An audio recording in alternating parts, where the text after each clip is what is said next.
Hello, everybody. I must first begin with an apology.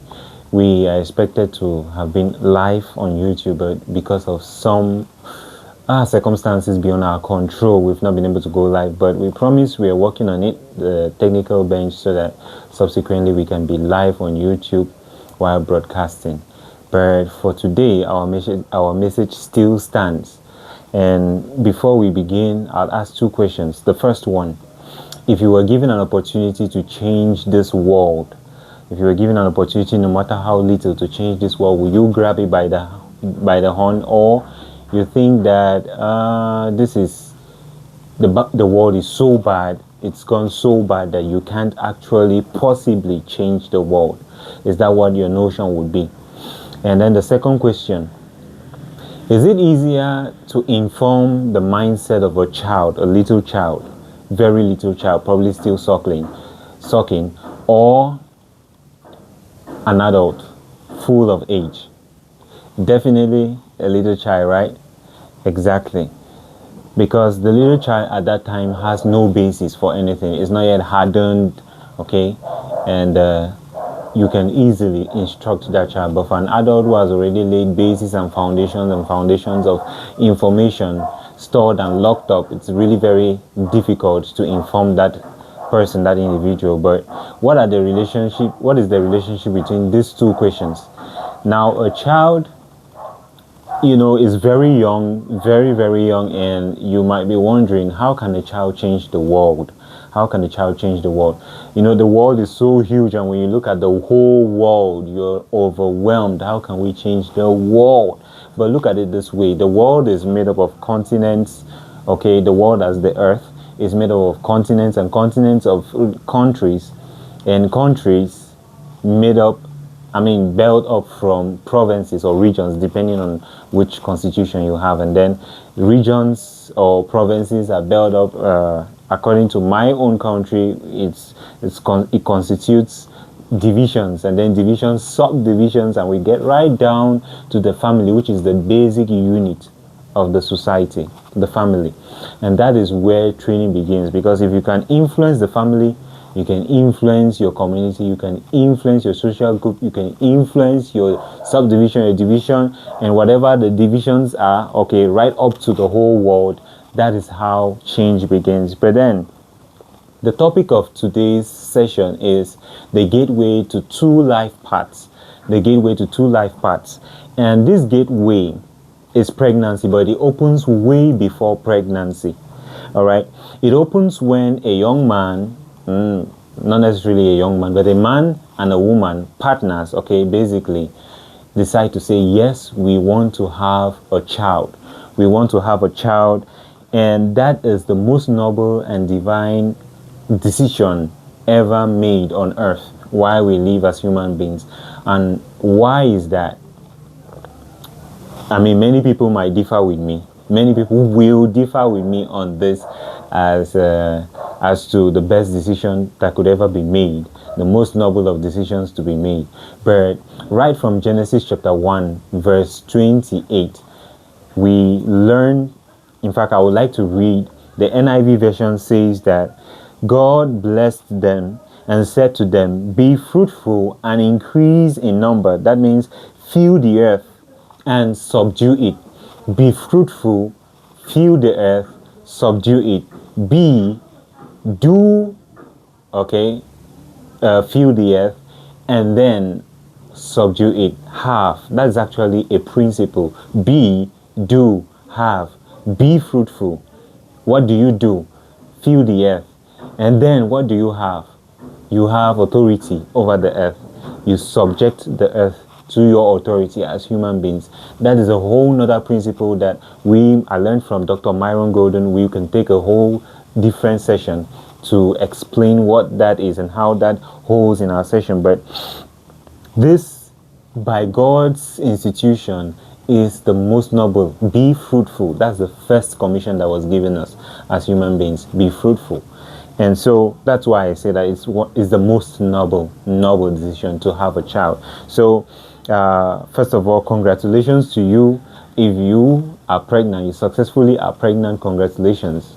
the story has just begun, or well, the story began way before pregnancy, like I earlier said, and then there is gears upon gears to engage to get to the desired end.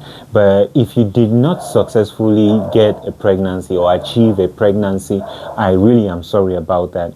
And you might like to go back on the steps you took, review them, and see what possibly went wrong. You might want to see, I mean, you preferably will see a specialist, your health professional, who is going to follow you up and see how you can right whatever wrongs, or maybe some things you undermined it, you can reinstate those things, and then you get back on that journey, embark on the journey again. But this is very important for us to know. And before we embark on this journey, way before pregnancy, there are some considerations to be made. First consideration: am I holistically prepared for pregnancy? Now, when we talk about holistic, we mean, am I mentally prepared for pregnancy? Am I physically prepared? Am I emotionally prepared? Am I socially prepared? Okay, all of these aspects have what they entail, okay, with regards to your preparation. Another consideration to be made is, am I compatible with my spouse? Some people don't know what their blood properties are.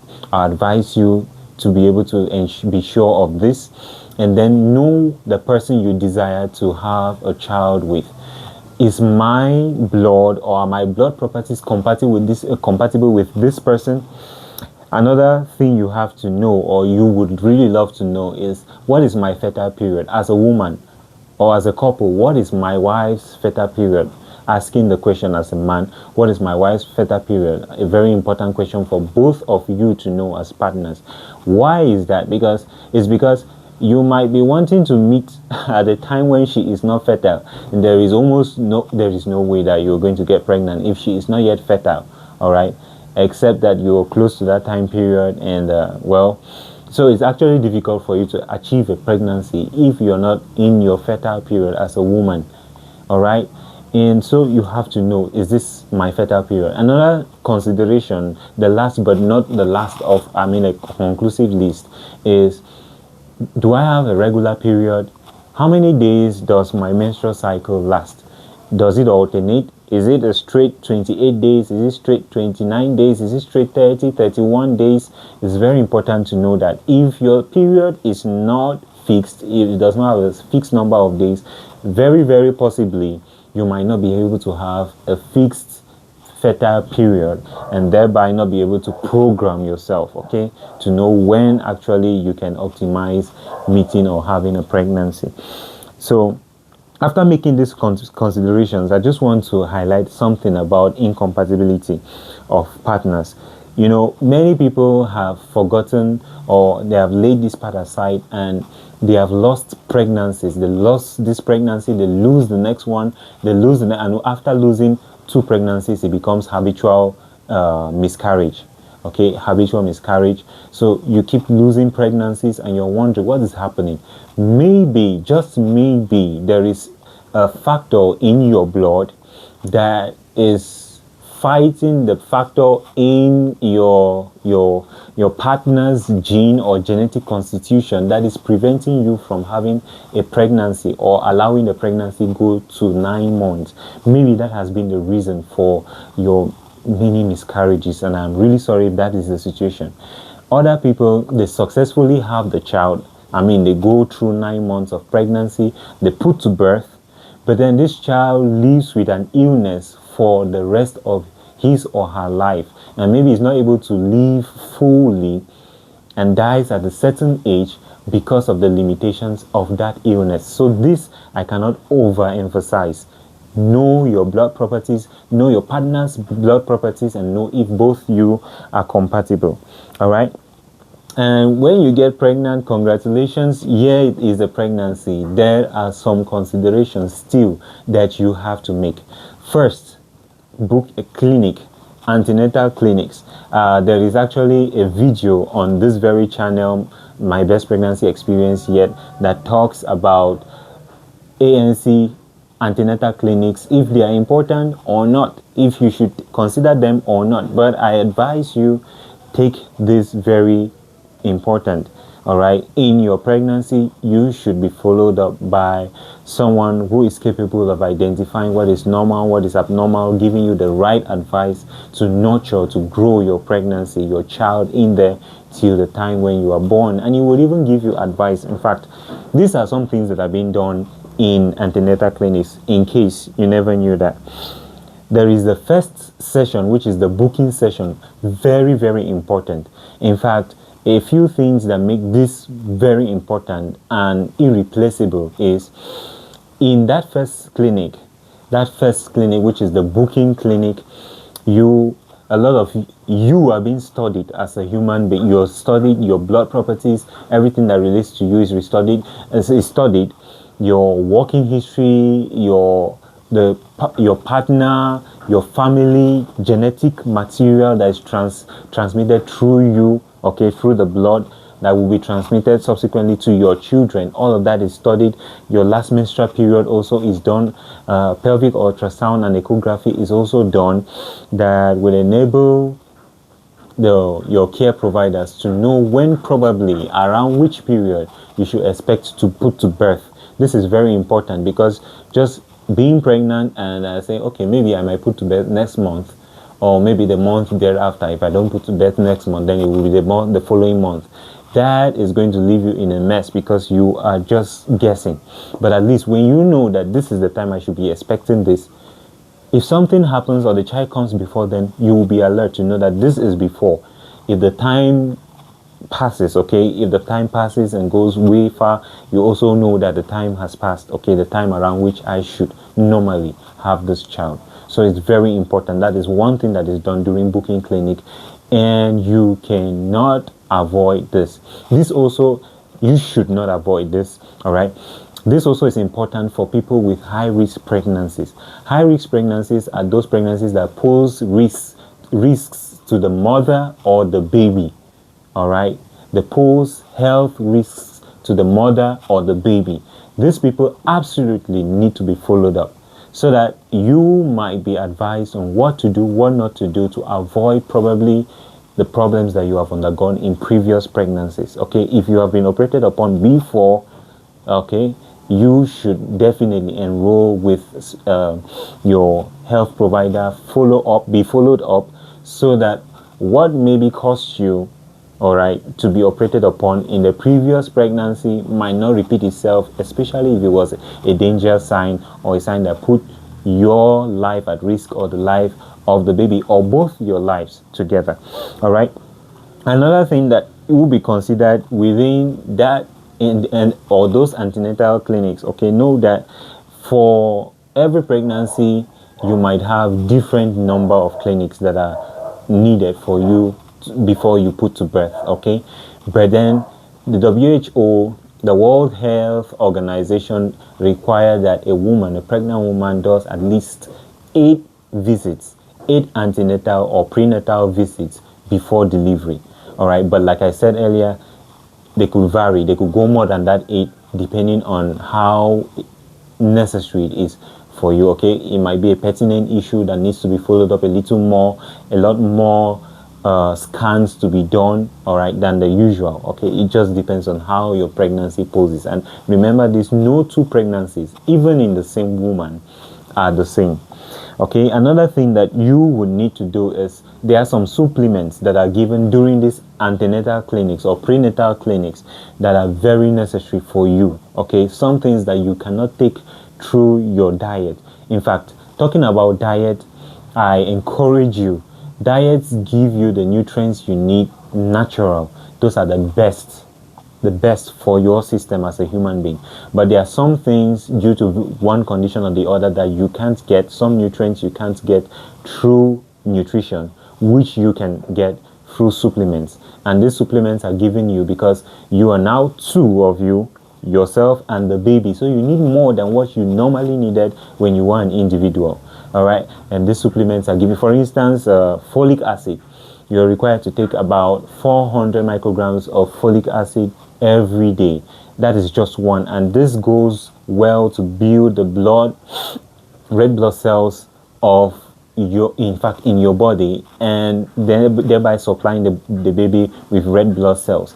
And a deficiency of this will lead to what we call spinal bifida, when the spine does not properly form or develop, and then you can have a hole right there boring through the spine of the baby. So this is important for you to take, I mean, the supplement, the folic acid supplement, and others. All right. In different cases, in different zones, there are different requirements. For instance, prophylactic treatment, vaccines, all right, that are usually given during pregnancy. Those vary from zone to zone. If you are in a malaria prevalent zone, you might have to take malaria preventive or prophylactic treatment, all right, like Fancida. Okay, yeah. So it is very important. These are things that come along with prenatal visits. Another consideration: lab investigations that are supposed to be done before you get through that pregnancy to delivery. Some lab investigations are supposed to be done, so we know your blood type, your blood properties. Are you prone to bleeding much? Will we need to reserve blood for you before your delivery? You don't want to get to delivery and then find yourself in a tight spot without adequate preparation. Aside the peace of mind that you lose, it is really risky for you as a woman, for the child, and then it sets the whole family into a confusion you don't want to get into. All right. Another consideration that could be made is this, or rather another thing that is done in ANC or antenatal clinics or prenatal classes, is that your partner is taught how to fit into the picture. Sometimes men want to fit into the picture, but they don't know how to fit into the picture. All right. Am I talking to you, man? When you really want to know how to be there for your wife and to be that partner that she needs you to be, but you just don't know how to do it. It seems like anything you do is wrong, and then you are rewarded with a "go away, you just don't know how to do this," or how frustrating that feeling is.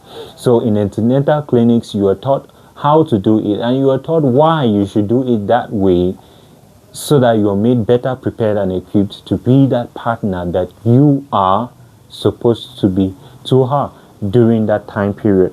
And don't forget that from about 26 weeks of pregnancy, that is a 7th month in pregnancy, the baby already begins to understand his or her environment. So the baby knows the mother already. Of course, the baby dwells in the mother. So the communication between the mother, the bonding is strong. All right, as the mother relates with the baby, you can sing to the baby, you can talk to the baby, you can touch, just that soft touch, emotional connections built through that feeling. Okay, that is a whole lot of bonding. And a partner who is around during those times, you can just come close, lie over that oval shaped tummy, and you sing some songs, you speak some words to the baby. The baby knows that there is a mother, there is a father waiting for me. He does not know mother, does not know father, obviously, but can already begin to feel that warm and welcoming environment. All right, that is your sweet spot right there, partner, to begin to log in and bond with your child before he or she is born. And not like we have exhausted the list. There are so many things that are done within prenatal clinics, but then it might interest you to know that after you have made the most out of pregnancy, immediate parenthood after delivery is very important. And 80% of the child's brain forms within the first 2 years of life. 80% of the child's brain normally forms. That's what has been shown. It forms during the first 2 years of life, and the formation of this part of the brain is primarily through the energy and the nutrients gotten through breast milk. And why is breast milk the best? Breast milk is the best does not mean that without breast milk the child's brain will not form, okay? Because there are people that for one condition or the other, they are not allowed to breastfeed their child, okay? There are other formulas or formulated feeds that are going to go for your child, if that is your situation. But Why is breast milk the best? Breast milk has every nutrient in its required, recommended proportion for the upkeep of that child. General development, it is very, very good for the primitive digestive system of that child to help it form gradually. And other feeding methods might pose a trouble in the development of that child, the development of the child's digestive system, and the growth of the child altogether. But breast milk is the best because God prepares it right from in there. Can you imagine? God prepares it right from in there to be everything that the baby needs, aside, well, the homey environment, the comforting, the welcoming environment, of course. So this is also a wonderful point where you build the child's morals by bonding with the child. You know, you spend time with that child, you ingest values, okay? You inject values into that child, you invest, that's the best word to be used, values into that child. You make that child the person you desire to be. Another reason breastfeeding or breast milk is important in bringing up this child for immediate parenthood is because this is the time when you get to spend much valuable moments and quality moments with your baby.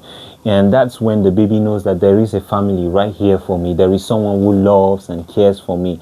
You know, you invest that emotional contact with your child. All right. You are able to let that child know that you are secure right here. You are accepted right here. And that builds the child. It builds the child morally. It builds the child holistically. Mentally, it builds that child, okay? And this is a sweet spot for the partners, all right? You don't want your child to be able to know your grandma or the child's grandma, rather, the child's grandma or the child's nanny before you, all right? The child is already with his mother or her mother, and so is already bonding. And before you are looked at as a man, before you are looked at as a visitor, and the child is like, you know, the child cannot talk, but just imagine the child there in the arms of the mother, and probably they're having a nice time, and then you show up from nowhere, you've never really been there, okay? And then the child is thinking, and if the child could say at that time, the child would say, mommy, who is this man that seems to frequently visit? You can imagine that that's what your child is thinking about you, the father of the child. That will not be so pleasant, right? Things that go through these children's head, you know. If God could just expose what these children think while they are there and cannot speak, it's going to be amazing. But, you know, this is time for you as a partner or the father to this child to change the child's diapers. If you don't know how, you can learn how to.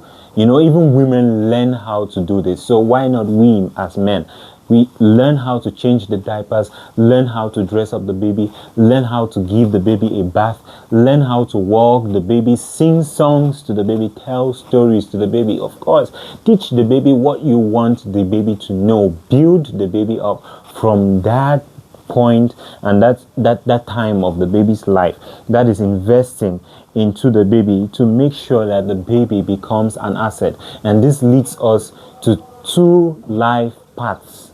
If a baby is well nurtured through the pre-pregnancy, pregnancy time, and then post-pregnancy, that is the immediate parenthood, before that child is able to tell right from left, that child is already being made to be an asset, a positive impact to the society. All right, but then imagine that child is being born from a womb where she felt no bonding with the mother or father, and then finally is born and nobody really does take care for the child or of the child. Nobody really shows that affection and love for the child. What does that child get to learn if that child successfully grows? Because some children die because they are not being nurtured enough, because they are not being loved and cared for enough. In that case, that child is going to move into this world having that notion of nobody cares about you, okay?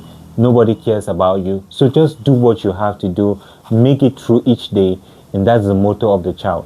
This child is going to be the reason why there is increase in juvenile delinquency, is going to be the reason why the government will be increasing security measures in the country and in the world at large, just because of this child.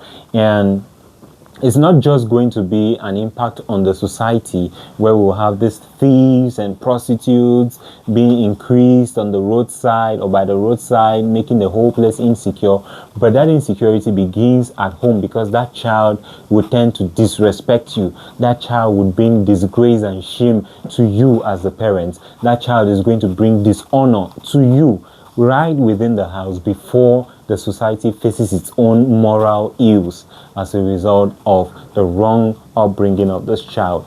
And imagine that there is just that one family that does that, and then there is another family that did not raise their child right.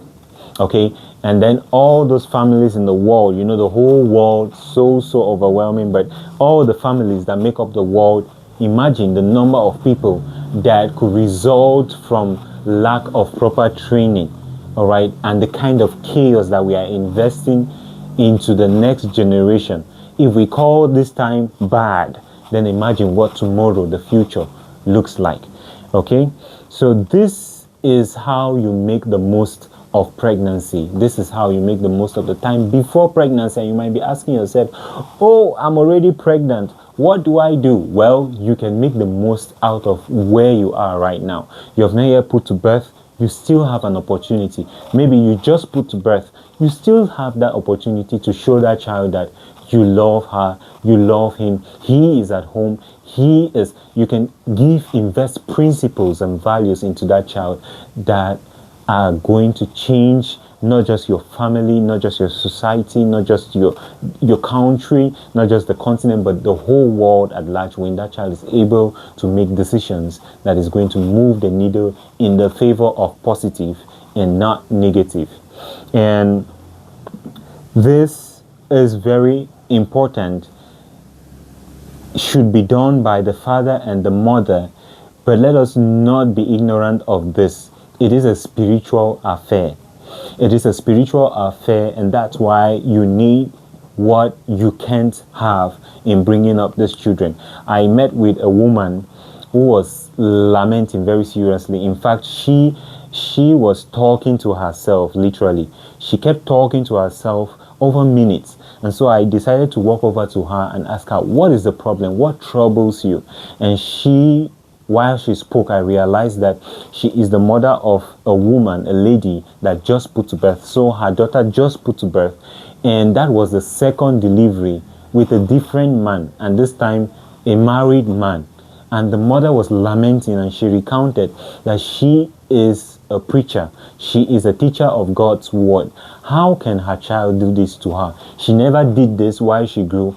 Her husband and they went through a difficult time to have this child, and she is the lone child to her father and mother, and yet behaving this way.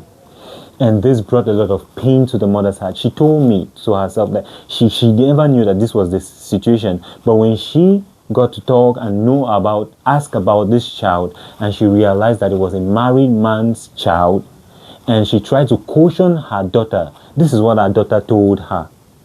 Is it your life? This is my life. You can imagine how crushing those words were. The mother walked out of that place and began to speak to herself, wondering, where did I lose it? Where did I fail? This is not what you want for yourself, and this is definitely not what you want for the society.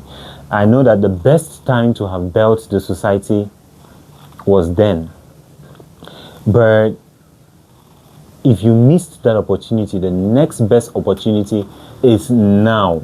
And don't forget this. Proverbs chapter 127 verse 1 says this: unless the Lord builds a house, those who build it labor in vain. Unless the Lord watches over a city, those who stay up in vain who watch over that city. This is key to say that you can invest your very best into a child. You can put your utmost best, spend the time, leave work, leave other things, to invest time and love and every spiritual value and principle into that child, but the child still goes wayward.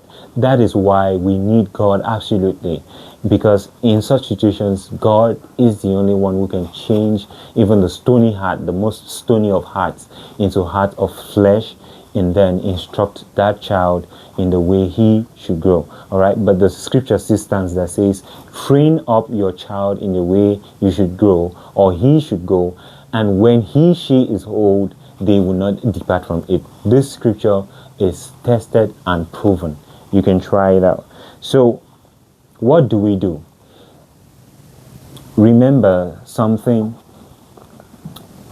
There is this law. Like I said, every life aspect is governed by principles and laws. And one aspect that is very important here, or one principle that is very important here, is the law of entropy. Okay, the second law of thermodynamics. And it says that anything left to itself, all right, anything left to itself will rather tend to more and more disorder. All right, so you say that I'm just going to watch this pregnancy go on. I will not make any positive, I will not do any contribution, any active contribution. Let me tell you that according to the law of thermodynamics, the second law, things are only going to get worse and worse and worse as time goes on. Things are never going to get better. So it is time for you to actively make that decision to contribute positively, to invest into your pregnancy, into the life of that child unborn, or the life of that child already born, so that you can make the most of tomorrow. Even if today, even if in this very today, you are crying, you are weeping and wishing that yesterday was better. So thank you very much for staying through. Again, I wished that this was online, but thank you very much, you who is watching right now. And I know you might have some comments, you might have some critiques. Just leave that in the comment section. I'll be very pleased to know what you think about this. What do you think we should have added? Or maybe you have a contribution. Maybe you have a question. All right, you can make me, or you are resolving from this point onwards to make every contribution possible to impact the life of that child positively. Well, I am very open. You can reach me in the description. In the description to this video, you would have my contact. You will have the email address. You can reach me through my contact directly, and that's my WhatsApp contact right there. Or you can reach me through the email address, mybestpregnancyexperience at gmail.com, and I will be willing to work with you to intentionally set steps to make this worldwide change. Let us together change our community. Thank you, and God bless you.